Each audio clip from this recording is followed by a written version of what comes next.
मुंबई महापालिका निवडणुकीच्या पार्श्वभूमीवर भाजपचे रणनीतिकार आशिष शेलार पुढारी न्यूजवर एक्सक्लुझिव्ह त्यांची मुलाखत सध्या सुरू आहे, बघूयात. त्याला आणखी 3 वर्षाचा अवकाश आहे, पण या निमित्तानं गेल्या काही काळातल्या कारभाराची एकतर पोचपावती किंवा असंतोष हे बघायला मिळणार आहे. आणि हे कमी म्हणून की काय, आत्ताशी अर्ज दाखल करण्याच्या वेळातच महाराष्ट्रामध्ये इतके असंतोष पाहायला मिळाले, सगळ्या पक्षात बघायला मिळाले, भाजपमध्ये अंमळ जास्त पाहायला मिळाले. या सगळ्या घटना पाहता, घडामोडी पाहता हा निकाल कसा बघायला मिळणार आहे. 7-8 वर्षानंतर म्हणजे किमान एक अख्खी राजकारणातली पिढी बदलल्यानंतर ही निवडणूक होते, त्या पार्श्वभूमीवर हे बघणं खरंच औत्सुक्याचं ठरणार आहे. आणि याबद्दलच संवाद साधण्यासाठी, राजकारणाची दिशा समजून घेण्यासाठी, प्रत्येक पक्षात काय चाललंय ते समजून घेण्यासाठी आपला हा खास संवाद सत्र आहे. आणि यामध्ये आज आपल्यासोबत आहेत भाजपचे वरिष्ठ नेते आशिष शेलार. आशिष शेलारजी, आपलं स्वागत पुढारी न्यूजवर. तुम्हाला नवीन वर्षाच्या शुभेच्छा, तुम्हाला या निकालासाठी सुद्धा शुभेच्छा, या परीक्षेसाठी शुभेच्छा आणि नगर परिषदेमधल्या तुमच्या यशासाठी तुमच्या पक्षाचं अभिनंदन. धन्यवाद. आणि तुमच्या माध्यमातून सर्व प्रेक्षकांना सुद्धा माझ्या नवीन वर्षाच्या शुभेच्छा आहेत, मनापासून शुभेच्छा आहेत. आशिषजी, थेट म्हणजे ज्याला एफएक्यूज आजच्या भाषेत म्हणतात ना, वेबसाईटमध्ये एक सेक्शन असतो एफएक्यू, फ्रिक्वेंटली आस्क्ड क्वेश्चन. त्यामुळे माझे काही प्रश्न तर तुम्हाला आधीच माहिती आहे मी काय विचारणार आहे.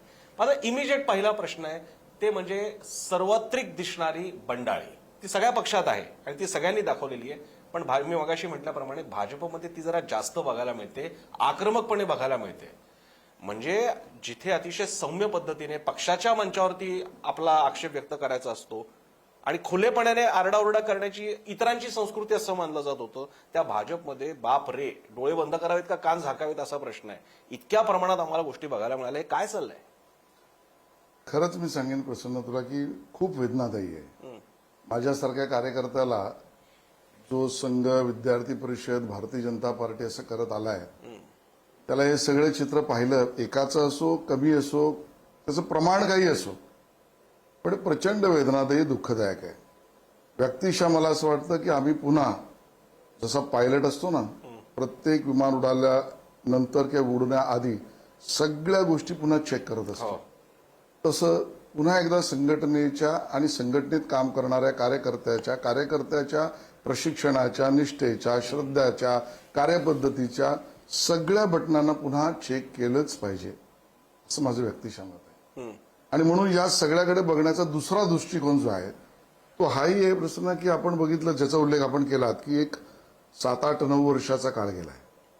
आणि मग तुम्ही बघाल, ही मी समर्थन करत नाही, माझं एक त्याचं आकलन म्हणू असं करण्याचा माझा प्रयत्न आहे सर्वच पक्षांच्या बाबतीतला, की 40शीतल्या कार्यकर्त्याला सुद्धा या पुढची निवडणूक कधी होईल याची असलेली भीती, 50शीतल्या कार्यकर्त्याला आपल्याला पुढच्या वेळेला निवडणूक कधी होईल आणि आपल्याला मिळेल का, 60च्या जवळ असलेल्या कार्यकर्त्याला यानंतर आपल्याला कसंच तिकीट मिळेल, कारण पुढची कधी होईल, कशी होईल, माझं वय काय असेल, या वेगवेगळ्या कारणाने एक मोठा असा व्हर्टिकल, ज्याला आपण कॉर्पोरेट लाईफमध्ये म्हणतो, हा एज गटचा एकत्रित हीच निवडणूक अंतिम महत्वाची माझ्या आयुष्यातली, असा सर्वदूर सर्व पक्षात मला दिसतोय. आणि त्यामुळे उशिरा झालेल्या निवडणुकींचं पण काही कारण आहे का बघावं लागेल. मी हा समर्थनार्थ मुद्दा मांडत नाही, असं माझं दोन्ही अर्थाने माझं मत मी त्या ठिकाणी मांडतो. पण हे चित्र बघत असताना एक असते नाराजी, ती असायला हरकत नाही कोणाकडे. मी म्हणालो सगळ्या पक्षांमध्ये नाराजी आहे, मातोश्रीच्या बाहेर सुद्धा लोकांनी ठणाडा अगदी बोंबा मारल्या. पण इथे मात्र ती नाराजी बघत असताना, म्हणजे उदाहरणार्थ संभाजीनगरचं उदाहरण द्यायचं तर त्या बाईंनी म्हणजे प्रूव्हन 18-19 वर्षाचं ट्रॅक रेकॉर्ड आहे, त्यांची उमेदवारी डावलण्यात येते. नाशिकमध्ये एक पाटील म्हणून गृहस्थ आहेत, ज्यांचे व्हिडिओ व्हायरल झालेले आहेत की भाजपमध्ये लबाडांचा पक्ष, शहाण्या माणसाने जाऊ नये, ते लगेच काल शिवसेना मनसे युती झाली, आज साहेब कुठे आहेत, आज भाजपमध्ये. मग इतकी भाजपला, एवढा जगातला 1 क्रमांकाचा सदस्य असलेला पक्ष, इतकी प्रचंड ताकद, उत्तमोत्तम नेतृत्वाची पहिली दुसरी फळी, मग आणखी ही अशी सगळी या सगळं ओपन डोर कशाला? प्रत्येक कार्यकर्ता जो कोणी त्याचं मत मांडत असेल त्यांनी योग्य शब्दात मांडलंच पाहिजे. अयोग्य शब्दाला थारा नाही. भाजपची संस्कृती नाही. मी कोणा एकाबद्दल बोलत नाही, मी संभाजीनगर मधल्या व्यक्तींबद्दलही बोलत नाही, अन्य कुठल्याही इच्छुकाबद्दल बोलत नाही. पण आपली भूमिका मांडताना आपण दुसऱ्याबद्दल पूर्ण आकलन करून मांडतो का याचंही प्रत्येकाने आत्मचिंतन केलं पाहिजे. बरं, पक्षात बसणारी मंडळी सगळ्यात जास्त लोकशाही प्रक्रिया आमच्याकडे आहे. आमच्याकडे निरीक्षक ठरतात, ते जाऊन नावं घेतात, संघटनेची त्या जिल्ह्याची टीम कोर टीम बसते, ती त्यावर नावांवर चर्चा करते, त्यानंतर विभागीय स्तरावर या सगळ्या नावांची चर्चा होते, त्यानंतर 3 सर्वे होतात, त्यानंतर स्वाभाविक आमचा विचार परिवार मोठा आहे, त्यातल्या काहींचं म्हणणं असतं तसं नाही, पण असलं तर त्याचंही एक फिल्टर होतं, त्यानंतर आम्ही पुन्हा एकदा नेते प्रदेश स्तरावर बसतो. मला सांगा ना, अन्य कुठल्या पक्षामध्ये या एवढ्या फिल्टर्स आहेत, पण तरी योग्य उमेदवार हा प्रत्येक व्यक्ती आपल्या चष्म्यातून बघत असतो. मी या ठिकाणी तुम्हाला प्रामाणिकतेने सांगेन, राज्यभर सर्वात लोकशाही पद्धतीने सगळ्या चाळण्या पार करून योग्य उमेदवारांची निवड भाजपनेच केली आहे. मी तुम्हाला छाती ठोकपणे सांगेन. तुमचे तिकडचे अनुभवी उमेदवार ते सांगतायत, कार्यकर्ते आक्रोश करतात, या माणसांना कधी बघितलेलं नाहीये, हे शाखेत किंवा काय तुमच्या कार्यालयात फिरकत नाहीत, ही माणसं अचानक आलेली आहेत. घोसाळकरांच्या विरोधातला तोही व्हिडिओ तुम्ही सुद्धा पाहिलेला आहे, त्या बाई स्वतः विचारतायत आणि त्यांनी ते इतक्या संयत शब्दात सांगितलेलं आहे की तो व्हिडिओ म्हणजे सर्व पक्षांच्या मनातलं वेदनाच त्या बाईंनी बोलून दाखवल्या, भाजपच्याच आहेत, की माझं काय चुकलं. मग तुम्ही म्हणताय की आज आमच्या स्वतःच्या पक्षाची संघटना आणि परिवारातल्या अनेक संघटना ज्यांचं सुद्धा मत आहे, आणि शिवाय तुमची जी काही सर्व्हे सिस्टीम असेल ती, तर ज्यांना ओळखलं जात नाहीये किंवा ज्यांचं काम नाहीये, व्हर्सेस ज्यांची कामं एस्टॅब्लिश झालेली आहेत, अशी माणसं आज का डावलली गेली किंवा काय? तुम्ही म्हणता की आम्ही पूर्ण फीडबॅक घेऊन केलेला, मग हा उद्रेक कसा काय?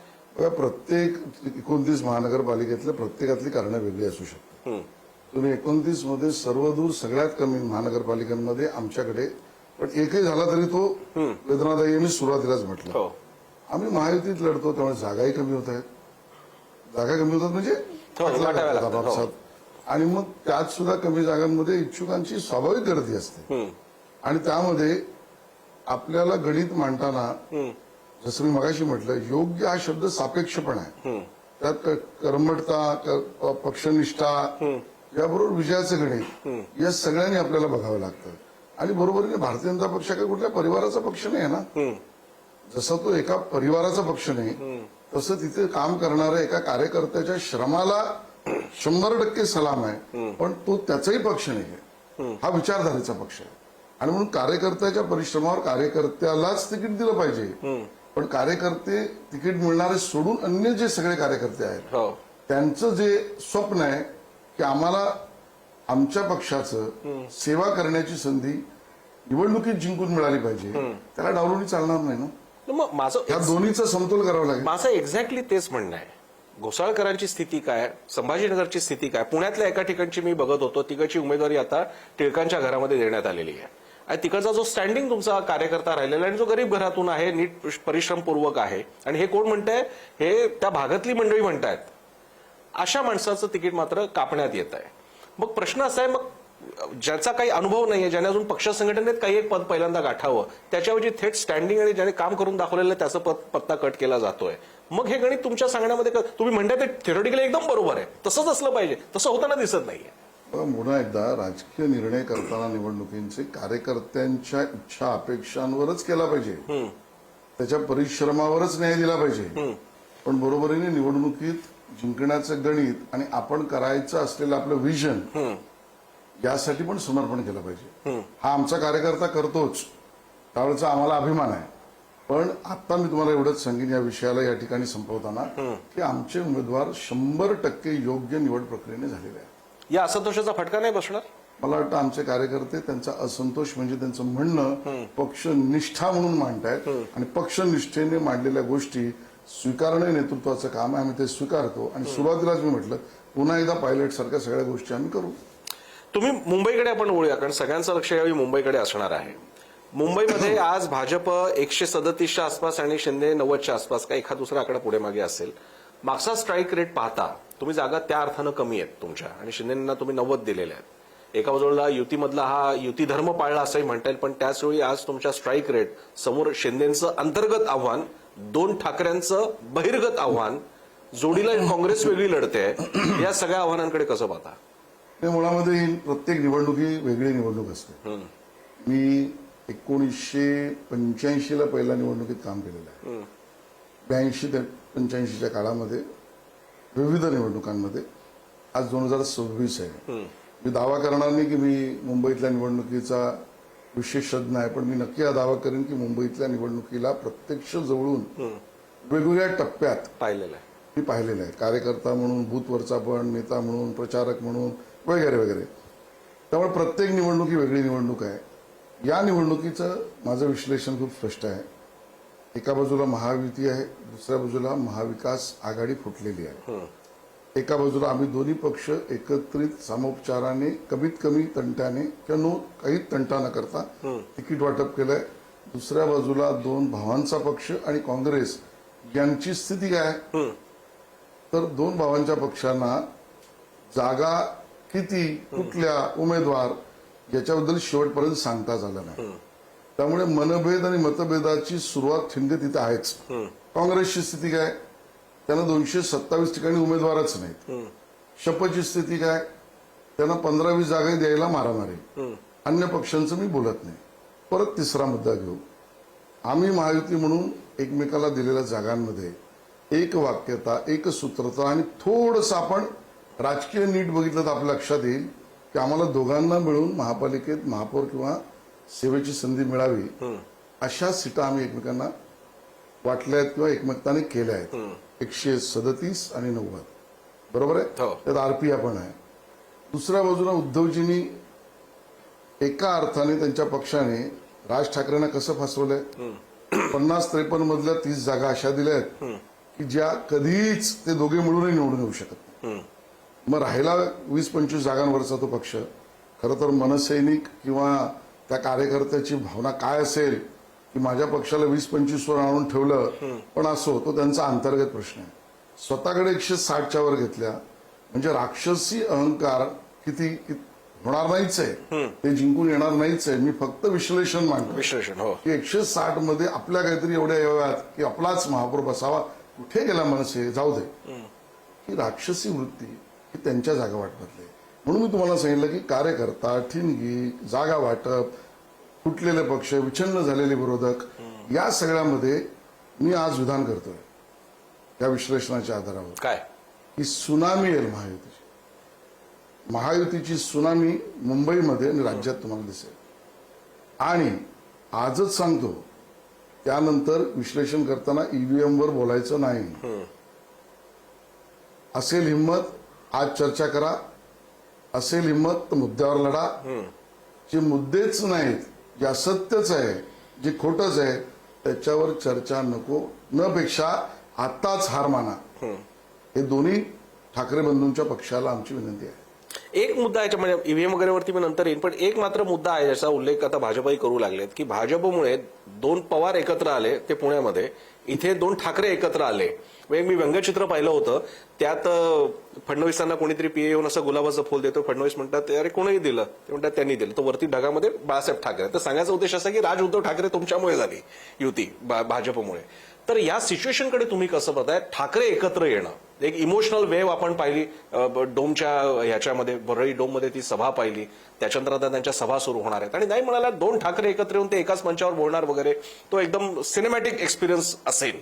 ठाकरे म्हटलं तर त्यांना कळतं. राज ठाकरेंना ते अधिक नीट. कोणासाठी सिनेमॅटिक? तुमच्यासाठी, मुंबईकरांसाठी. काय डोम मधली कसली वेव? डोंबलाची वेव. मुंबईकरांना काय पडलं याच्याशी? अच्छा, बघा, 2 भाग करू याचे. परिवार, कुटुंब म्हणून जर ते एकत्र आले तर आनंदच आहे, समाधान आहे. मग ज्या वेळेला समाधान आणि आनंद व्यक्त करताना हा प्रश्न जो आहे ना, हा अप्रासंगिक नाहीये. मग तुम्ही वेगळे का झालात? अच्छा, तुम्हाला वेगळं कोणी केलं? त्यावेळेला मराठी माणसाचं मुंबईचं हित तुम्ही पाहिलं होतं का हो? पाहिलं होतं की नव्हतं? मग पाहिलं नव्हतं तर का नाही पाहिलं? त्यावेळेला तुमच्या दोघांमध्ये कलह अंतर्गत होता की बाह्य होता? मग तो कलह 2 पक्ष काढेपर्यंत बाळासाहेब जिवंत असताना बाळासाहेबांच्या मनाचा, मताचा, भूमिकेचा कोणी विचार नाही केला? उद्धवजींनी की राज ठाकरेंनी? मग नाही केला तर त्याचं कारण काय होतं? त्यातनं बाळासाहेबांना दुःख वेदना झाल्या नव्हत्या का? झाल्या असता होत्या तर तुम्ही त्या अनदेखा का केल्यात? हे सगळे प्रश्न अप्रासंगिक आहेत का? हे सगळे प्रश्न प्रासंगिकच आहेत. आणि म्हणून हा सिनेमॅटोग्राफी वगैरे जो आहे ना, हा बनवणाऱ्याला आहे, म्हणजे त्या दोघांना, प्रेक्षकांना नाहीये.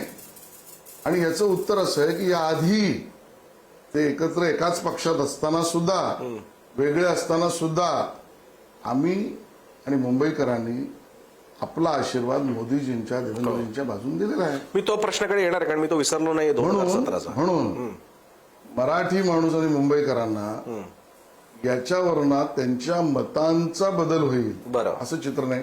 मीडियातल्या लोकांना मात्र याची चर्चा आहे. आता ते प्रेम लखलाभ लागो, आम्ही अपेक्षा करू कधीतरी आमच्यावरही मीडिया असं प्रेम करेल. लोकांचं म्हणणं की उलट तुमच्यावरती जास्त प्रेम आहे, पण ठीक आहे, मी तो काय त्या चर्चेचा मुद्दा नाही. एक मुद्दा असा की आता नॅरेटिव्ह वॉर सुरू झालेला आहे. उद्धव ठाकरेंनी, राज ठाकरे अजून त्याच्यात पूर्ण उतरले नाहीयेत, पण उद्धव ठाकरे म्हणतायत 2 गुजरात्यांपासून मुंबई वाचवायची आहे. राज ठाकरे असं नक्की म्हणालेले ही शेवटची निवडणूक ठरेल, तुमचं माझं करू नका, एक दिलानं काम करा. शेवटची निवडणूक मुंबई महापालिकेची, 2 गुजराती, अमित शहा, अनाकोंडा. तर हे सगळं सुरू झालं, याकडे तुम्ही कसं पाहता? याला काय प्रत्युत्तर आहे? बालिशपणा आहे, निव्वळ बालिशपणा आहे, फेक नरेटिव्हचा भाग आहे. मुंबईकरांनी याला कधी थारा नाही दिला.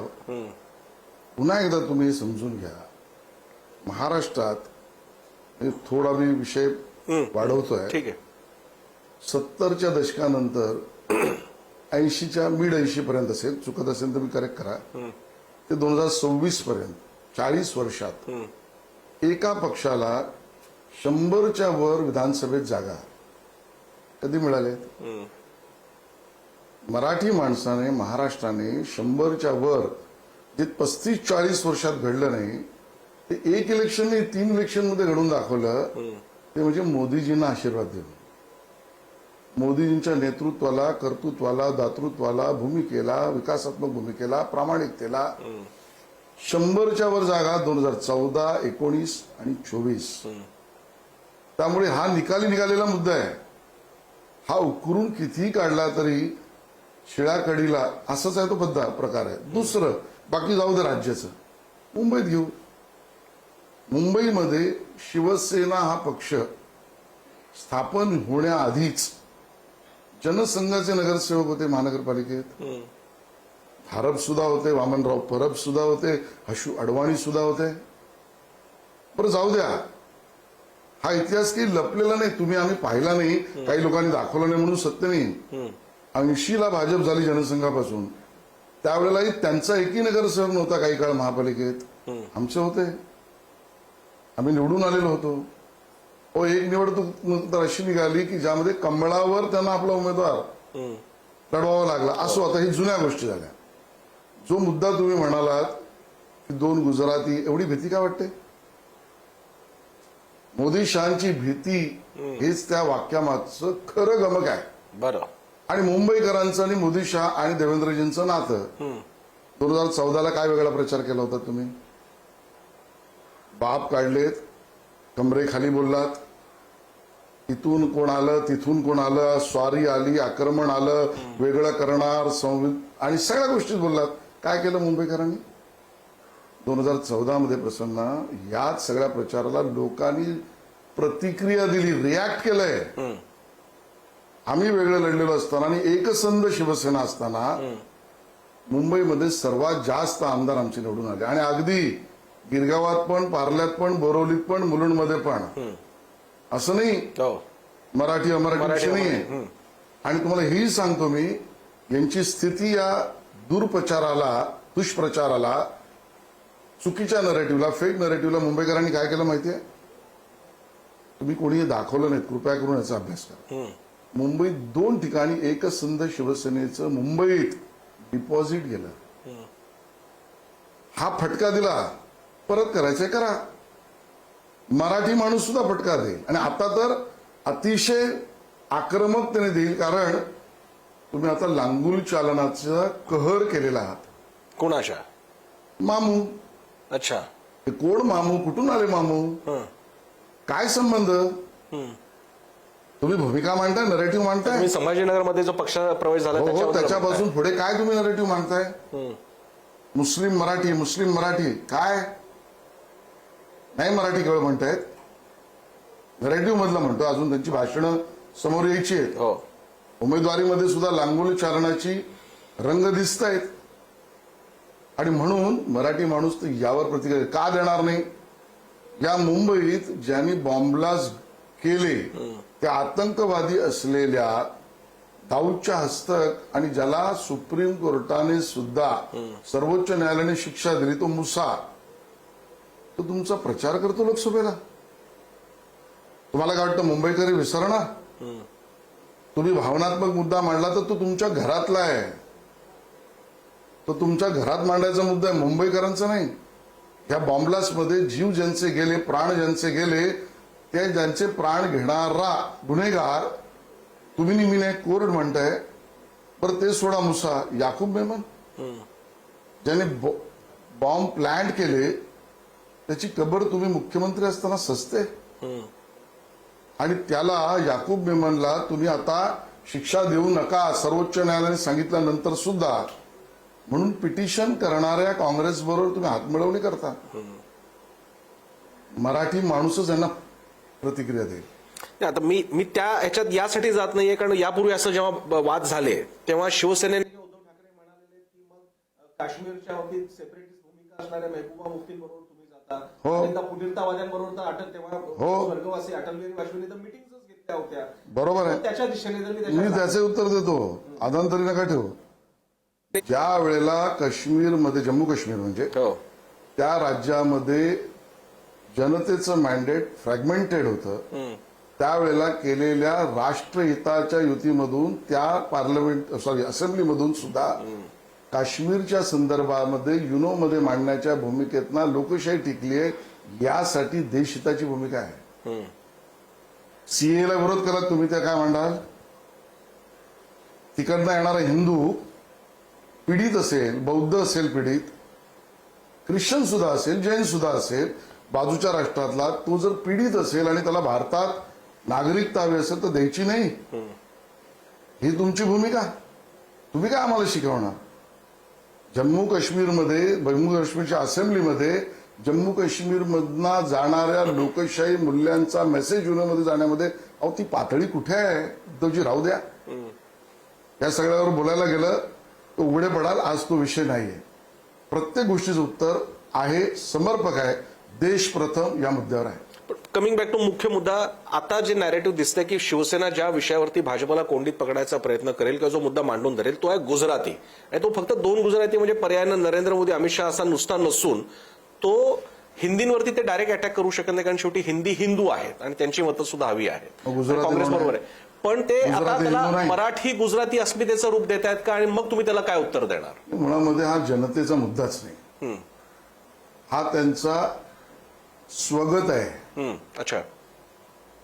मी आणि माझं मन, मैं और मेरी तन्हाई, तसे 2 भाऊ मैं और मेरी तन्हाई.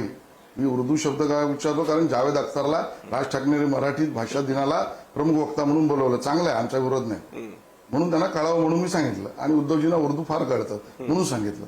आणि म्हणून ज्या वेळेला हे मैं और मेरी तन्हाई असतं तसं मी आणि माझं मन असं म्हणून बसतील, त्यातलंही वाक्य आहे. आजही सांगा ना मला, बघा असं आहे की गुजराती हिंदू नाही, तो या मुंबई शहरामध्ये राहत नाही, मुंबईकर नाही.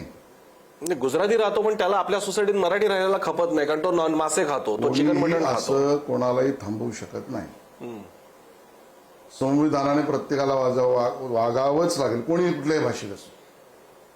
आणि मुंबई मराठी माणसाचीच आहे, संघर्ष मराठी माणसानेच केला. पण असा संघर्ष जेव्हा झाला मागच्या वेळी, जे काही कानफटावण्याचा प्रयत्न झाला होता मनसे कार्यकर्त्याला, किंवा बेसिकली त्याला तिकडे जो काही त्यांचं म्हणणं आहे की तो सगळा जो टुवर्ड्स नॉर्थ महाराष्ट्र मुंबईचा जो भाग आहे त्या भागामध्ये गुजराती डॉमिनन्स वाढत चाललेला आहे. तो मराठी माणसाला अडचणीचा आणतोय आणि त्याच्यामध्ये त्यांचा एक वर्चस्व दिसतंय.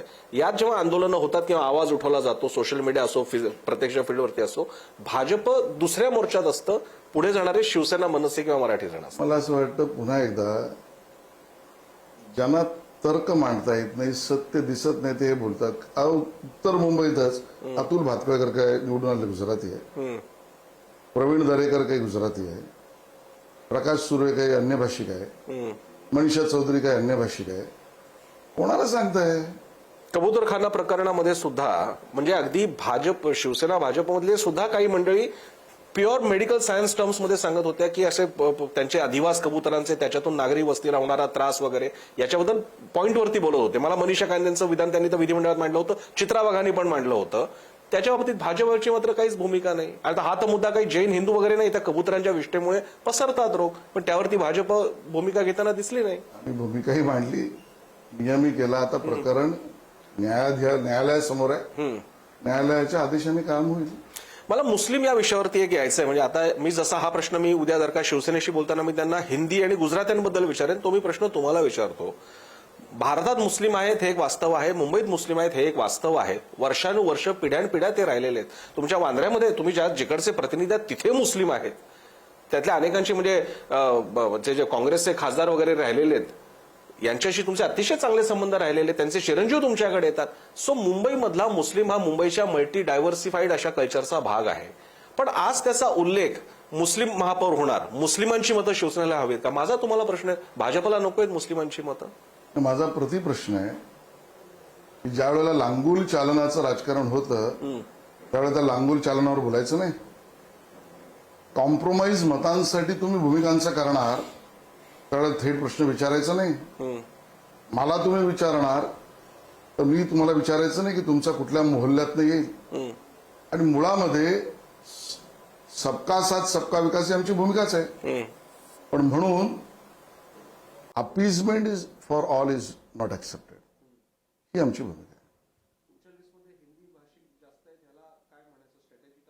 कशाला? तुमच्या आताच्या मुंबईच्या यादीमध्ये तुम्ही यादी पाहिलीच नाही म्हणजे याचा अर्थ. तुम्ही यादी पहा. 94 उमेदवार मराठीत 137 पैकी. आणि म्हणून फेक नरेटिव्हचा भाग बनू नये मीडियाला आमचा हात जोडून विनंती आहे, तुम्ही कृपया यादी पहा आणि मग सांगा. महापौर हिंदी जसं तुम्ही त्यांना एक तर मला पहिल्यांदा हा प्रश्न विचारायचा आहे की ठाकरे किंवा हे हिंदू मुस्लिम महापौर होऊ देणार नाही. आज नितीश राणेंचा पण मी पाहत होतो की बुरखा घातलेली महापौर होईल अशी शक्यता आहे, मुस्लिम महापौर होईल अशी शक्यता आहे. मुस्लिम झाला तर काय प्रॉब्लेम आहे माझा वेगळा प्रश्न आहे. पण माझा प्रश्न असा आहे की मग भाजपने सुरुवातीला तुम्हाला आठवते तुम्ही याला हुतात्मा स्मारकापाशी तुम्हाला मराठी अभ्यास केंद्राच्या कार्यकर्त्यांनी विचारलं, तुम्ही मला हिंदू महापौर होईल, ते म्हणत होते मराठी तुम्ही मला नाही हिंदू होणार. नंतर अमित साटम म्हणतात की मराठी महापौर होईल आणि आता सगळ्यांची ती अधिकृत भूमिका आहे भाजपची. तर हिंदू महापौर ते मराठी महापौर हे स्थित्यंतर कसं घडलं? स्थित्यंतर नाही, दोन्ही एकच आहे. अच्छा. मराठी आणि हिंदू वेगळं करण्याची आमची भूमिका नाही, मराठी मुस्लिम त्यांची भूमिका आहे. ही आज नाही विधानसभेला आहे. तुम्हाला आठवत असेल तर त्यावेळेला महानगरपालिकेच्या निवडणुका होतील म्हणून मी अध्यक्ष असताना पूर्ण मुंबईत मी एक यात्रा केली होती. त्यातही मुद्दा हाच मी मांडत होतो आणि आज ते समोर आलेलं आहे. आज ते स्पष्ट दिसतंय. आणि जर तुम्ही मला दोन गोष्टी स्पष्ट करू द्या, मराठी आणि हिंदू वेगळा नाही. नंबर एक, तो करण्याचा डाव हा शहरी नक्षलवाद्यांचा आहे, त्यामध्ये काही लोक काम करतायत, त्याच्या विरोधातच आम्ही बोलू. हिंदुत्व हा आमचा अजेंडा आहे. दोन, मुंबईचा महापौर मराठी हा निर्णय आहे. आणि चार, जर तुम्ही मुस्लिम मराठी बोलाल तर आम्ही हिंदू मराठी म्हणूनच बोलूच आणि उघडही करू. पण असं म्हटलंय शिवसेना, असं म्हणते की मुस्लिम मराठी दिसतंय ना नरेटिव्ह त्यांचं समोर मांडणी करतायत ना. मग त्यांनी म्हणावं नाही म्हणत होतो आम्ही, आशिष शेलार खोटं बोलतायत म्हणावं. आमचं हे म्हणणं आहे नाही मुस्लिम मराठी, आमचं म्हणणं नाही मुस्लिम म्हणायचं आम्हाला, त्यांनी म्हणावं. आव्हान आहे माझं. स्ट्रॅटेजीकडे येऊयात आपण सध्या पक्षांच्या. शिवसेना आणि ठाकरे एकत्र, राज ठाकरे आणि उद्धव ठाकरे एकत्र लढत आहेत, काँग्रेस स्वतंत्र लढते, राष्ट्रवादीच्या काही थोड्याफार जागा आहेत त्या शिवसेनेतून जाणार आहेत वगैरे वगैरे. पण हे एक इंटरेस्टिंग कॉम्बिनेशन आहे. त्यामुळे ठाकरे स्वतःचं ठाकरे पण मराठीचा मुद्दा वगैरे कायम ठेवणार, काँग्रेस हिंदी भाषकांना जवळ करणार, दोन्ही आपापल्या कॉन्स्टिट्युएन्सीज नीट जपणार. भाजपला मात्र दोन्हीकडे सगळीकडे बॅलन्स करायचं आहे की आम्ही हिंदू आहोत, भारतीय आहोत, सगळे आपले मुंबईकर आपले एकत्र आहेत वगैरे. तर या कॉम्बिनेशनकडे तुम्ही कसं पाहताय? बरं, आपल्याला सगळ्यांना माहिती आहे की पोस्ट पोल अलायन्स याच दोघांमध्ये होणार, काँग्रेस आणि दोन्ही ठाकरेंमध्ये. याकडे तुम्ही कसं पाहता? मुळात हा प्रश्न अजून थोडा व्यापकतेची वाढवतो. याचा मूळ जो आहे ना, पुन्हा एकदा तुम्हाला कदाचित आवडेल ना आवडेल, हा शहरी नक्षलवाद्यांनी मांडलेल्या मांडू पाहणाऱ्या भूमिकेकडे आहे. केवळ मुंबई महानगरपालिका किंवा 29 महानगरपालिकांकडे मी मांडत नाही. तुम्ही नीट पहा, जेवढं भारतीय जनता पार्टी, एनडीए आणि मोदी सरकार आणि मोदीजी एक राष्ट्र या भावनेने एक एक काम करत जातील, तेवढं विघटनवादी भूमिका ही मंडळी विरोधातली मांडत जातील. उदाहरण, वन नेशन वन टॅक्स विरोध करतील, one nation one ration card विपर्यास करतील, एक देश एक संस्कृती भांडणं लावतील. हे काय माहितीये का? हा देश म्हणून एकत्रित ज्या गतीने पुढे चाललाय, प्रगती करतोय आणि असे तमिळ संगम म्हणजे काय, बनारसच्या घाटवर तामिळमधनं आलेल्या लोकांचं स्वागत करणं. का विरोध? केंद्र सरकारने एक संकेत दिला, सगळ्यांनी तो मान्य केला. सगळ्या राजभवनावर, त्या राजभवनावर अन्य राज्याचा सुद्धा दिवस साजरा करा छोट्या मोठ्या प्रमाणात, जो नियमित असेल. का विरोध? विरोध काय आहे? वन नेशन वन इलेक्शन विरोध. जेवढं एकात्मतेचा आम्ही विचार मांडू ना, तेवढा विरोधातला विचार ही मंडळी मांडणारी आहेत. आणि मुंबई महानगरपालिकेत असो, कुठेही असो, हा तोच प्रकार चालू आहे. आणि म्हणून ही निवडणूक जशी मुंबईकरांची सेवा, मुंबईचा विकास, नागरी समस्या, त्याच्यावर आपण बोललं पाहिजे, इथपर्यंत आहे, तशी एक मोठा नरेटिव्ह ज्या देशाला योग्य नाहीच असं आमचं म्हणणं आहे, त्या शहरी नक्षलवाद्यांच्या विरोधातली सुद्धा नरेटिव्हची निवडणूक आहे. पण हे जे सपाटीकरण तुम्ही म्हणता, आता उदाहरणार्थ एक संस्कृती, आता मुंबई डायव्हर्सिटी, म्हणजे इकडे तुमच्याकडे ख्रिश्चन जोरदार तशा अर्थाने संस्कृती नका म्हणू, दादरमध्ये गणपती तशा अर्थाने भारतीय संस्कृती, भारतीय मूल्य, तुम्ही त्याला धर्माधर्मात, पुन्हा तेच, मी असं नाही म्हटलं एक देश म्हणजे एका धर्माची संस्कृती. बरं, हो, सबका साथ, सबका विकास, सबका प्रयास, आता ते नॅशनल मुद्दे आहेत, याचा अर्थ कोणाला नाही असं नाही ना. पण जसं मुंबईत मराठी माणूस आणि मराठी संस्कृतीचा डॉमिनन्स ही स्वाभाविकता आहे. हो, आता मला सांगा, आपला गणपती जैन मानवत नाहीत, घरात बसवत नाहीत, गुजराती घरात येत नाही, सलमान खानच्या घरात पण येतो, आपण पाहिलंय. हे झालं पाहिजे ना, हे होतंय ना. तुम्ही त्याला अनदेखा कराल आणि स्वतःच्या मतांसाठी तुम्ही काहीही भूमिका मांडाल आणि मुंबईकर ते मान्य करतील, मला वाटत नाही. मला त्याला धरूनच प्रश्न, ज्याचा थोडा बॅकड्रॉप असायचा तो त्रिभाषा सूत्र, पण मी त्याच्या अकॅडमिक डिस्कशनमध्ये जात नाही. आता भाजप त्याचा स्ट्रॉंग सपोर्टर आहे की हिंदी आणि अन्य भाषा, आणि महाराष्ट्रामध्ये ऑब्व्हियसली इतर भाषा कोणी स्वीकारणार नाही, कारण हिंदी देवनागरी लिपी असल्यामुळे मराठीकडे जाईल. त्याच्या विरोधात एक मोठं वातावरण तयार झालं. 2 ठाकरे त्यामुळेच एकत्र आले. हा मराठीचा मुद्दा उद्या लावायला जर का घेतला, आणि ठाकरेंनी तो लावला सुद्धा होता एकत्र येताना, तर त्याला तुमचं काय उत्तर असेल? अभिजात भाषेचा दर्जा मराठीला आम्हीच दिला हो, ते आम्हाला काय प्रश्न विचारतील? का नाही उद्धवजी, तुम्ही काँग्रेस बरोबर असताना या मुद्द्यावर राहुल गांधींकडनं स्टेटमेंट करून घेतलं? 5 वर्ष त्यांच्याकडे जातील. स्वातंत्र्यवीर सावरकरांनी मराठी भाषेला शब्द दिले, एका अर्थाने क्रांतिकारक पण साहित्यिकही होते. त्यांचा अपमान करणाऱ्या, सावरकरांचा अपमान करणाऱ्या काँग्रेसशी तुम्ही हातमिळवणी कशी केलीत? आणि त्याहीपेक्षा गंभीर, तुमच्या भूमिकेतला दर्प आणि भंपकपणा इतका आहे की संयुक्त महाराष्ट्राच्या चळवळीत ज्या मराठी माणसाने संघर्ष उभा केला, मी तर म्हणेन बलिदान दिलं, शहीदी दिली, गोळ्या कुठे कुठे घातल्या, त्या 106चा आपल्याकडे पूर्ण इतिहास आहे. निष्पाप मराठी माणसाला आणि आंदोलकांना मारलं, ते मारणारे हात काँग्रेसचे होते. त्या काँग्रेस बरोबर तुम्ही हात मिळवणी केली, कोणाला सांगताय मुद्दा? आणि म्हणून तिथे ते असं म्हणतील की तेव्हाचे मुख्यमंत्री मोरारजी होते, मोरारजी गुजराती होते, पुन्हा गुजराती. पण मग पक्ष कुठला होता?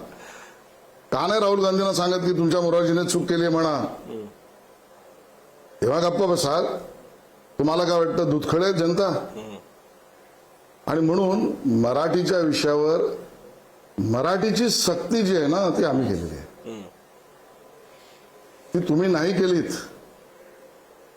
मराठीला अभिजात भाषेचा दर्जा आम्ही दिला, आणि म्हणून मराठीच्या विषयामध्ये किंबहुना राष्ट्रीय शैक्षणिक धोरणात सुद्धा, आता त्याच्या अकॅडमिक डिस्कशनमध्ये तुम्ही म्हणाला जाण्याची गरज नाही, पण मातृभाषेत शिक्षण हा निर्णय सुद्धा आम्हीच केला आहे. मी मुंबईच्या सिव्हिक इश्यूजकडे येतो, कारण आता तो मुद्दा तुमच्या सगळ्यांच्या जाहीरनाम्यामध्ये दिसणार आहे. वचननामा तर आता जाहीर होतोच आहे, तुमचाही जाहीरनामा असेल.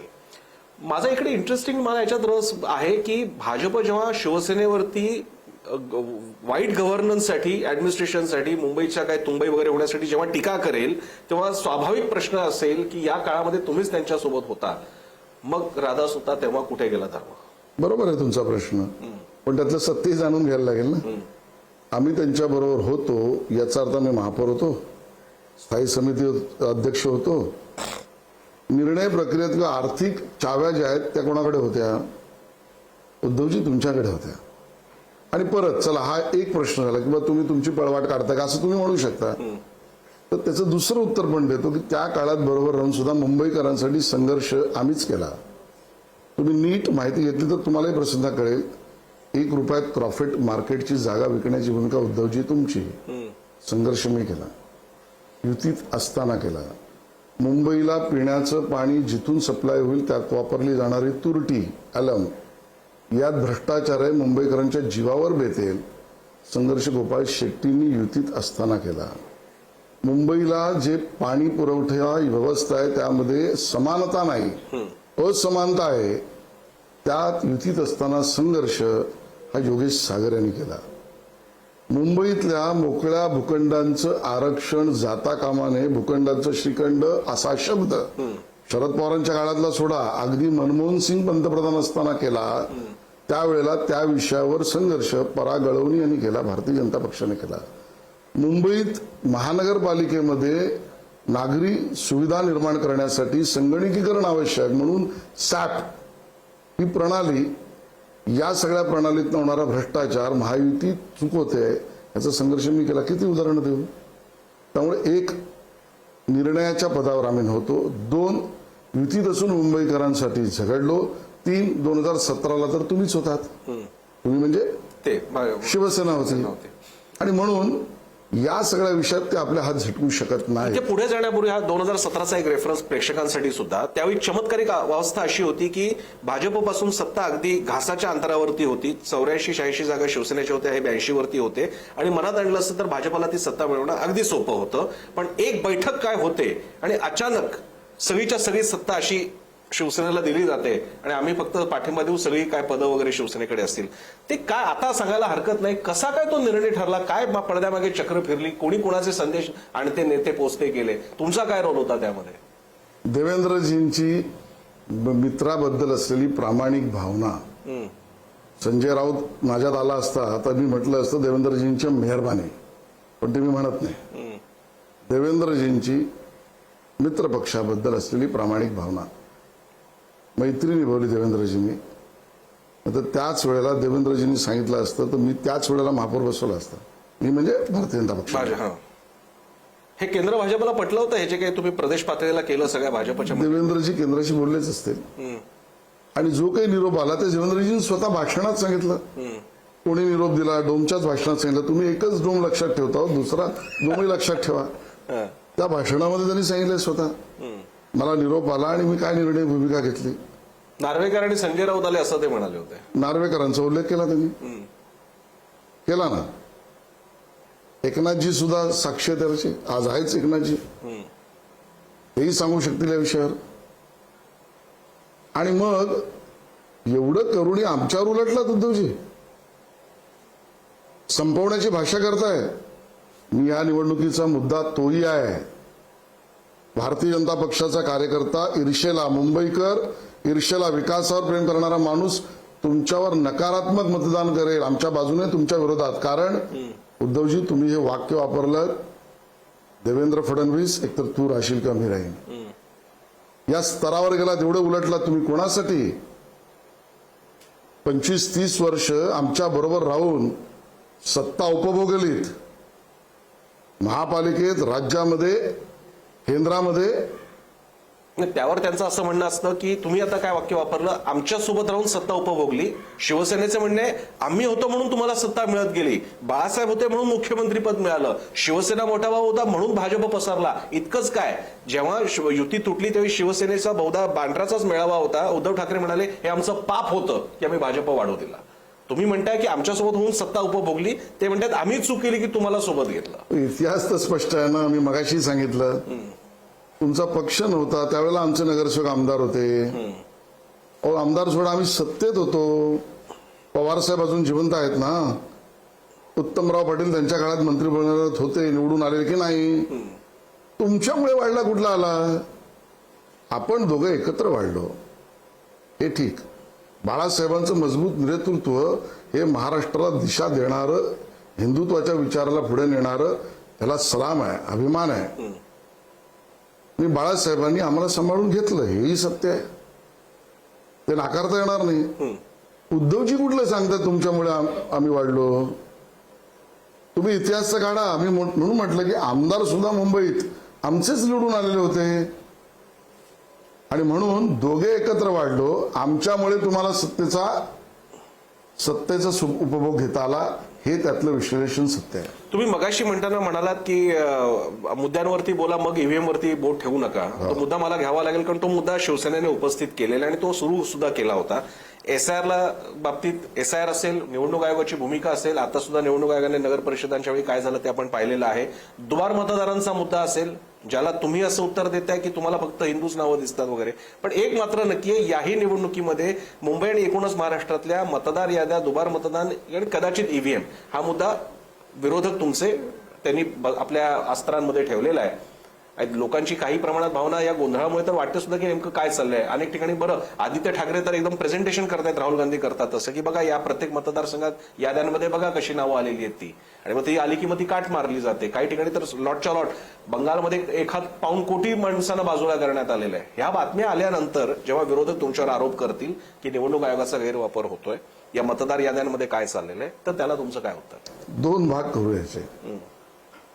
ज्याला असं वाटतं की निवडणूक आयोगाचं काम मतदार याद्यातला गोंधळ, मतदार यादीतलं जी काही गडबड आहे, त्यांनी एसआयआरला विरोध करू नये. का करता एसआयआरला विरोध? भाजपला सोयीचे असलेलेच लोक बाजूला केले जातात म्हणून एसआयआरला विरोध आहे, असं काँग्रेस आणि यांचं म्हणणं आहे. त्यात सत्य आहे का? सिस्टमॅटिक इंटेन्सिव्ह रिव्ह्यू हा फक्त भाजप पक्षपाती आहे. हा त्यांचा आरोप बिनबुडाचा आहे, असत्य आहे. अच्छा. ज्याला निवडणूक यादीमधला गडबड संपवायची त्यांनी एसआरला समर्थन करावंच लागेल. मग आमचं म्हणणं आहे, तुम्हाला बांगलादेशी आणि रोहिंग्या मतदारांमध्ये यादीमध्ये हवेत म्हणून तुम्ही एसआरला विरोध करताय का? कशासाठी करताय विरोध? बांगलादेशी, रोहिंग्या किंवा अन्य मतदार यादीत घुसलेच कसे ते काढायचे कार्यक्रम होत असेल तर विरोध का? आणि म्हणून अमित शहाजी म्हणाले, तुम्हाला बांगलादेशी वोट बँक करायचे का? आणि म्हणून एसआयआरला विरोध करणारे हे दुतोंडी आहेत, स्पष्ट माझं म्हणणं आहे. आता राहिला दुसरा भाग, प्रेझेंटेशन करणारे जे आहेत ना, त्यांना सांगतोय, ते डोम मधले असो किंवा दिल्लीतले असो. मी क्लिप पाठवतोय. शरद पवार साहेब नवी मुंबईत काही निवडणुकांपूर्वी म्हणले, आपल्या गावालाही मतदान करा आणि इथेही मतदान करा. काय होतंय? दुबार नाही. तेव्हा तुम्ही जिंकलात तर सगळं बराबर, आणि आता दुबार. आणि म्हणून हे भंपकपणा आणि दुतोंडीपणा आहे. एसआयआरला समर्थन करा, निवडणूक आयोगाच्या कामाला जर योग्य आपल्याला समर्थन द्यायचं असेल तर. असं जर का असेल तर मला आठवतं काही काळापूर्वी आशिष शेलारच म्हणाले होते की मुंबईमधला बांगलादेशी लोक हा काय अडचण आहे किंवा समस्या आहे. बांगलादेशी मोठ्या प्रमाणात आहेत. गृह खातं तुमचं, केंद्रातलं सरकार तुमचं, आता प्रशासकच बसलेलं आहे. मग का नाही त्यांच्यावर कारवाई झाली? आम्हाला इकडनं मुंबईवरनं ट्रकच्या ट्रक बांगलादेश बॉर्डरकडे चालूच आहे. एनआरसीला तुम्ही विरोध कराल, त्यांना हा प्रश्न विचाराल, काय आत्मा एनआरसीचा? जो भारतीय आहे त्याचं रजिस्ट्रेशन किंवा रजिस्टर, नॉट रजिस्ट्रेशन, त्याला विरोध करायचा. मतदार याद्यांचा स्पेशल इंटेन्सिव्ह रिव्ह्यूला विरोध करायचा. ही कशासाठी करताय? उद्धवजींना सवाल आहे माझा. आणि म्हणून ती प्रक्रिया चालूच आहे. देश प्रथम हीच आमची भूमिका आहे. मी शेवटच्या मुलाखतीच्या टप्प्याकडे येत असताना एक मुद्दा आहे, तो म्हणजे महापौर होत असताना तो हिंदू मराठी होईल, जो काही तो तुमच्या 2 पक्षांमधला प्रश्न आहे. पण तो होताना आकडा हा फार महत्वाचा प्रश्न आहे. म्हणजे बाकी सगळं ठरवता येईल, पण आकडा तर महत्वाचा आहे. बहुमत कुणाचं आहे, जागा तुम्ही जास्त लढवता तर टार्गेट कोणाचं कसं असेल, अचीव करेल ते माहित नाही. पण मग इथे मोठा छोटा पक्ष, मोठा भाऊ छोटा भाऊ कोण? आता प्लीज मला महायुतीचा महापौर होणार आहे राजकीय उत्तर नका देऊ. सत्य आहे ना, महायुतीचाच महापौर होईल. कोण होईल? देवेंद्रजी, एकनाथजी आणि रामदास आठवलेजी मिळून ठरवतील. आमच्यात गडबड नाही. आमचा त्यांना प्रश्न आहे. उद्धवजी चुलत भावाला 5-25 जागा दिल्यात, तरी देणार आहात का? तुमचं सरकार येणारच नाहीये अशी भावना तरी आहे का तुमची? हा प्रश्न त्यांना विचारा. तुम्ही अजून माझ्या प्रश्नाचं उत्तर नाही दिलंय की जर का भाजपच्या जागा जास्त असतील तर भाजपचं जे पहिल्यापासून स्वप्न राहिलेलं आहे मुंबईत भाजपचा महापौर, ते असण्यात काही चूक नाहीये. शिंदेचा झाला तो शिवसेनेचा झाला, या शिवसेनेचा हो नाही तर या शिवसेनेचा हो. भाजपचा मुंबईचा महापौर ही खूप मोठी गोष्ट आहे. छगन भुजबळ म्हणाले होते की मला सार्वजनिक बांधकाम खात्याच्या मंत्रिपदापेक्षा सुद्धा मुंबईचं महापौर पद आठवतं, एवढं महत्व आहे. ते भाजपचं होणार की नाही? महायुतीचा. मी पुढे जातो. राज ठाकरेंशी काही संपर्क राहिला की नाही? मधल्या का एक काळ होता की जेव्हा आशिष शेलार आम्हाला जाताना दिसायचे आणि मग मराठी काय नाश्त्याचा बहार यायची, तिकडे मग गप्पा व्हायच्या सगळ्या. आता दिसत नाही. आता गॅलरीतून एकत्र येताना राज ठाकरे आशिष शेलारांना बाहेर सोडताना मधल्या काय सगळं संवाद संपला. आहे किती सर? मला आता एवढं जुनं गीत आठवतंय, गेले ते दिन गेले. बस गेले ते दिन गेले. राजकारणात आम्ही तर बघतो इकडे कालचा मनसेचा माणूस आज भाजपमध्ये येतोय, मग इथून फक्त जाऊन भेटायला काय प्रॉब्लेम आहे? प्रॉब्लेम कोणाचाच कोणाला नाही. ते मोठे नेते आहेत, मी एक साधा कार्यकर्ता आहे. असं काय आहे की या सगळ्या युतीमध्ये टीका करत असताना उद्धव ठाकरेंच्या बाबतीत भाजप नेते जेवढे हार्श असतात, जेवढे कठोर असतात, आता सुद्धा तुमचा आविर्भाव बघा, पण राज ठाकरेंच्या बाबतीत एकदम गेले ते दिन गेले असतात. कुठे एक जेव्हा त्यांचं वक्तव्य कुठल्याही विषयावर आलं त्याच्यावर सडेतोड मी बोललो, उद्याही बोलेन. ते वक्तव्य नाही, ते व्हिडिओ दाखवणार आहेत. आमच्याकडे व्हिडिओ आहेत. त्या दिवशी मी सांगितलं प्रेसमध्ये आहेत व्हिडिओ, आमच्याकडे आहेत. हिंदुत्व आम्हाला नका सांगू. गंगा आरती आणि आमचा झालेला कार्यक्रम कुंभ याच्यावर तुम्ही काय बोललात आहे, असे बरेच व्हिडिओ आहेत. ऑन दॅट नोट, पण हनुमान चालिसाचा विषय गाजत असताना राज ठाकरेंचं मग भगव्या शाल घेऊन त्यांनी ते हनुमान चालिसाला जाणं किती वेळा बदलणार त्या आहे? काळापासून ते आता राज ठाकरेंकडे तुम्ही एक निरीक्षक, मी आता तुम्हाला भाजप नेता म्हणून नाही विचारत, राजकीय निरीक्षक म्हणून विचारतो, राज ठाकरेंकडे कसं पाहताय? अहो इतक्या भूमिका बदलतात हे. कुठेतरी ठाम राहा, कुठेही ठाम नाही. आमच्या बरोबर, मोदीजी बरोबर, मग व्हिडिओ लावून पवार बरोबर, मग काँग्रेस देशाचं हित केलं म्हणून भूमिका, मग भावाच्या विरोधात, मग भावाबरोबर, मग हिरवी शाल, मग दुसरंच काहीतरी. काय भूमिकेत काही समानता आहे का? कसली समानता नाही, एकच सूत्रता आहे. म्हणजे माझी किमान राज ठाकरेंकडनं अपेक्षा आहे. काही बाबतीत काही गोष्टी त्यांच्याकडनं म्हणजे अपेक्षा आहेत आमच्या. एक राजकीय निरीक्षक म्हणून एक सूत्रता तरी ठेवा. काही एक सूत्रता नाही. किती युटर्न, आता युटर्न म्हणजे उद्धव टर्न, तर तो तसाच टर्न चालू त्यांचाही. अपेक्षा एक सूत्रता तरी ठेवा. कुठे गेली ब्ल्यू प्रिंट? काय, कुठलं मॉडेल, कुठला विकासाचा रोल, काहीतरी एक सूत्रता ठेवा. उद्धव ठाकरेंच्या तुलनेत राज ठाकरेंशी तुमची व्यक्तिशा आणि भाजप पक्ष म्हणून एक बेसिक संपर्क आहे, संवाद वगैरे होता. आता काही नाही असा. माझा व्यक्तिगत नाही, कोणाचा असेल त्याचा असेल. असं एक मधल्या काळात बघायला मिळालं होतं की आदित्य ठाकरेंना काउंटर आशिष शेलार करणार किंवा आशिष शेलारच त्यांच्यावरती भाजपची भूमिका मांडणार. जसं आज आम्हाला यांच्या बाबतीत, संजय राऊतांच्या बाबतीत आम्हाला तुमचे प्रवक्ते बघायला मिळतात नवनाथ, आणि एका बाजूला असं दिसलं होतं आम्हाला. आज सध्या आशिष शेलारांनी काय ऑप्शनला टाकलाय तो मुद्दा की काय? नाही, मी माझं काम करतो. आता मी मंत्री आहे. माझ्याकडे सांस्कृतिक कार्य मंत्रालय, माहिती तंत्रज्ञान मंत्रालय, पालकमंत्रीपद आहे. दिलेली जबाबदारी पार करणं निष्ठेने, प्रामाणिकपणे आशिष शेलारचं काम. आता मी निवडणूक प्रमुख आहे. मी हल्लाबोल करणार, पण की हलकल्लोळ करणार. पण असं काही तर नाहीये की आदित्य यांची तुलनेत जे बॅगेज उद्धव ठाकरेंच्या खांद्यावर आहे ते आदित्यच्या नाहीये. आदित्यला या काळात जर का आपण टार्गेट केलं तर खरं सांगू, तुम्हाला आवडणार नाही. काय? आदित्य ठाकरे मुद्दाच नाही निवडणुकीत. जशी पोलिसी भाषेत एनसी असतं ना, नॉन कॉग्निझेबल. आदित्य ठाकरे नॉन कॉग्निझेबल आहे मुंबई महापालिका निवडणुकीत. काय बोलायचं त्यांच्यावर? ऐकायला तर असं येते की 2017च्या आधीची निवडणूक होती त्या काळात जसं उद्धव ठाकरेंनी बाळासाहेबांच्या नंतर नेतृत्व घेतलेली निवडणूक मानली गेली, तशी ही निवडणूक ही आदित्य ठाकरे हातात घेतलेली निवडणूक असेल असं महत्व आहे. तुम्ही म्हणताय ना काय महत्व, तर ते त्यांचा अंतर्गत पक्षाचा विषय आहे. तुमच्यासाठी ते नाही. मी म्हटलं मुंबईकरांच्या तुलनेत इट इज अ नॉन कॉग्नायझेबल.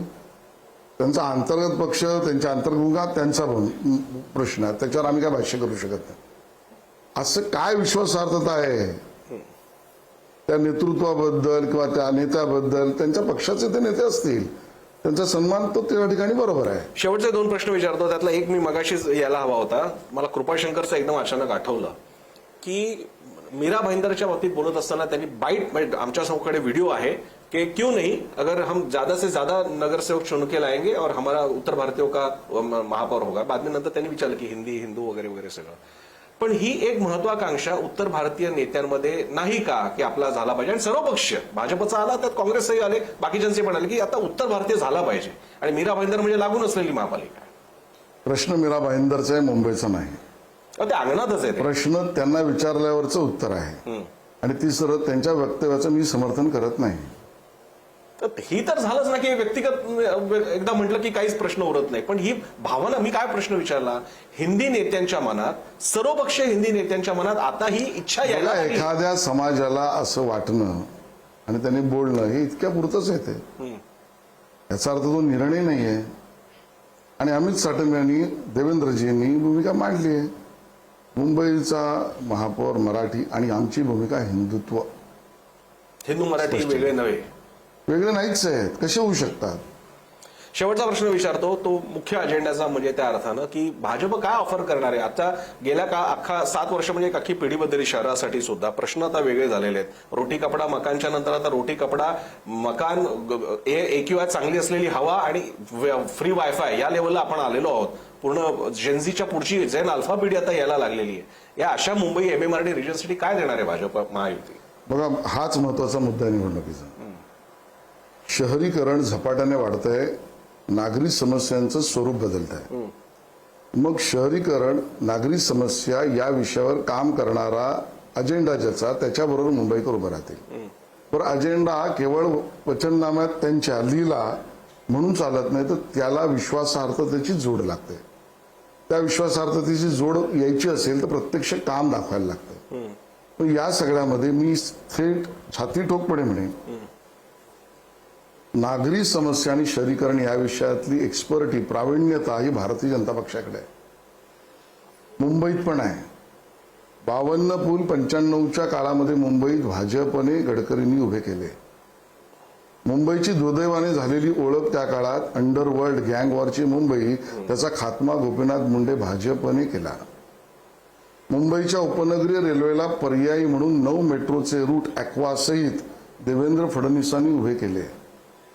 मुंबईमध्ये IITच्या बरोबर IIM निर्माण केलं मोदी सरकारने केलं. मुंबईमध्ये IIT IIM सारखं IICT Indian institute of creative technology Modi सरकारने आणलं. मुंबईतला असलेलं फिल्म इंडस्ट्री बॉलिवूड रोजगार निर्मिती याला 100 एकरची अतिरिक्त जागा आकाशवाणीची ही मोदी सरकारने दिली.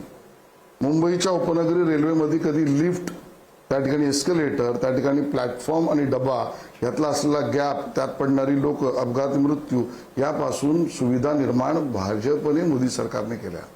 मुंबईमधला ईस्ट कोस्ट मुंबईकरांसाठी कधी ओपन नव्हता तो मोदी सरकारने केला. मुंबईमध्ये क्रूज आल्या पाहिजेत पर्यटक आले पाहिजेत रोजगार निर्मिती झाली पाहिजे त्याची निर्मिती भाजपने केली. क्रूज टर्मिनल केलं. मोदी सरकारने माझगाव डॉकमध्ये असलेल्या वॉरशिपच्या निर्मितीतली गुंतवणूक वाढवली. किती गोष्टी सांगू. त्यामुळे केलंय. आमच्याकडे एक्सपर्टी आहे. कोण आहे सांगा ना मला. आज देवेंद्र फडणवीस मुख्यमंत्री आहेत जे शहरी नागरीकरणातल्या समस्येतले आज राज्यातल्या नंबर 1चा नेता आहे. स्वतः नगरसेवक महापौर मुख्यमंत्री. आणि मग त्यांच्या काळात झालेले निवड केवळ मेट्रोचे नाहीत. 7 वेस्ट वॉटर ट्रीटमेंट फॅसिलिटी 7 ठिकाणी. तेच रियूज केलेलं टर्चरी स्वरूपाचं पाणी रियूज करायचं इंडस्ट्रीसाठी. त्यांनी उद्धवजींच्या काळामध्ये ह्याच आदित्यजींनी नवीन डॅमला विरोध केला. त्या डॅम गारगाई त्याच्या सर्व परवानग्या कोस्टल रोडच्या परवानग्या कामाला सुरुवात. किती गोष्टी सांगू. आणि त्यामुळे एक असा अनुभवी नेता त्यांनी केलेलं काम एक असा पक्ष त्यांनी केलेल्या गोष्टी आणि त्या आधारावर उद्याच्या जेनझीला सुद्धा आज तुम्ही सांगताय आजच मी पेपरला वाचलं तो ममदानी आज शपथ घेतोय न्यूयॉर्कला वगैरे. काय मुद्दा होता त्याच्या विश्लेषणातला त्यांनी मांडलं असं मी वाचलंय की भाडी फ्रीज झाली पाहिजेत शहरातली. आज देवेंद्रजींनी एकनाथजींनी पागडी मुक्त मुंबई हा निर्णय केला. का नाही हा मुद्दा होऊ शकत. आहेच. पागडी मुक्तमुळे पागडी राहणारे सुद्धा मुक्त होणार आहेत आणि जागा मालकांना मिळणार आहेत. अशाच खोट्या नेरेटिव्हला लोकांनी हाण आणलाय ते उद्धवजीला अजून आणतील. आज बीडीडी चाळीचा पुनर्विकास झाला, लोकांना मराठी माणसासहित सगळ्यांना घरं मिळाले. अभ्युदयचा पुनर्विकासच्या प्रक्रिया संपली, म्हणजे टेंडर प्रक्रिया संपली, काम सुरू, कुंभारवाडा सुरू, पत्राचाळ म्हणजे आपलं गोरेगाव त्या ठिकाणी पुनर्विकास सुरू, रेक्लेमेशन का इथला माणूस इथे बसवायचा म्हणूनच ना. केलंय, विश्वासार्हता आहे, करू शकतो आणि एक्सपर्टी भाजपकडे आहे. आणि केंद्रातलं सरकार, राज्यातलं सरकार आणि मुंबईतलं सेवा करण्याची संधी याने प्रचंड गती मुंबईच्या विकासाला मिळणार आहे. मुंबईकर याच बाजूने राहील, आमच्याच बाजूने राहील. मला आठवतं पुण्यामध्ये, मी मूळचा पुण्याचा असल्यामुळे कलमडी एकेकाळी म्हणायचे की केंद्रात काँग्रेस, राज्यात काँग्रेस आणि आता पुणे महापालिकेत द्या, म्हणजे ट्रिपल सरकारचा ताकद मिळेल. तसं तुम्ही आता हे डबल इंजिन सरकार, तर आता ट्रिपल इंजिन सरकार 3 पक्ष म्हणून आहे, पण म्हणजे भाजप आता असं म्हणणार आहे की केंद्रात, महाराष्ट्रात आणि आता मुंबईत सुद्धा. हो, ट्रिपल इंजिनचं सरकार हे नागरी हिताचंच आहे आणि एकाच सिंकमध्ये एका बाजूने मुंबईकरांचा विचार करून चालणार आहे. आणि ते नगर परिषदांमध्ये दिसलं, सुपडा साफ झाला. हो, उद्धवजींना एवढे नगराध्यक्ष मिळाले की एका इनोवामध्ये बसून आता प्रवास करते. एकनाथ शिंदेंना 1000च्या वर नगरसेवक. निर्णय झालाय आणि तुम्ही 2 भावांचा विचारलं म्हणून निर्णयाप्रती सांगतोय. मोठा बँडबाजा वाजवला बीएसटीच्या पतपेढीच्या निवडणुकीत, 0-2 बंधू एकत्र आल्यावर. मुंबईकरांचं ठरलंय विकासाच्या बाजूने, संस्कृती रक्षण आणि स्वप्नपूर्ती, प्रथा परंपराशी कर्मठ आणि विकासाप्रती अतिशय उत्तरदायी असं सरकार त्यांना हवंय. एक शेवटचा विचारून मी मुलाखतीमध्ये समारोपाच्या दिशेने जाईन. विकासाची अशीच यंत्रणा आणि असेच पक्ष उत्तर भारतात सुद्धा तुमचं सरकार आहे, उत्तर प्रदेशमध्ये, उत्तर भारतही आणि उत्तर प्रदेश आणि बिहारमध्ये सुद्धा. मग तिथे विकासासाठी एवढं भरभरून मतदान करून 2-2दा 3-3दा सरकार आणून देणारे तिकडचे लोक मोठ्या संख्येनं मग ह्या इकडे काय येतात मुंबईमध्ये? जर का तिकडे विकासाची इंजिन, डबल इंजिन. आता हा विषय प्रासंगिक नाही. तिकडे विकास चाललाय की नाही ते तिथल्या लोकांना माहिती आहे आणि इथल्या मराठी माणसाला विकास आम्हीच करतो हेही माहिती आहे. अपेक्षा आहे की हा प्रतिसाद जो आशिष शेलार सांगतायत आणि भाजपची भूमिका आणि आता महायुतीची असेल त्याला कसा प्रतिसाद लोक देतील ते 16 तारखेला विश्लेषणासाठी आपण असूच एकत्र. आशिष शेलारही वेळ देतील अशी अपेक्षा आहे. त्यावेळी जरूर ढोल वाजवतंय, कुठे वाजवतंय ते आपण सगळे बघूयात. पण तुर्तास आशिषजी पुन्हा एकदा नवीन वर्षाच्या शुभेच्छा तुम्हाला, तुमच्या पक्षाला आणि या निवडणुकांसाठी सुद्धा तुम्हाला शुभेच्छा. ज्या सगळ्यांनाच आहेत तुम्हालाही शुभेच्छा, कारण मोठी निवडणूक असणार आहे. आणि आम्हाला वेळ दिल्याबद्दल पुढारी न्यूजला तुमचे आभार. धन्यवाद. या विशेष मुलाखतीनंतर आपण इथेच थांबतोय. मात्र पाहत रहा पुढारी न्यूज.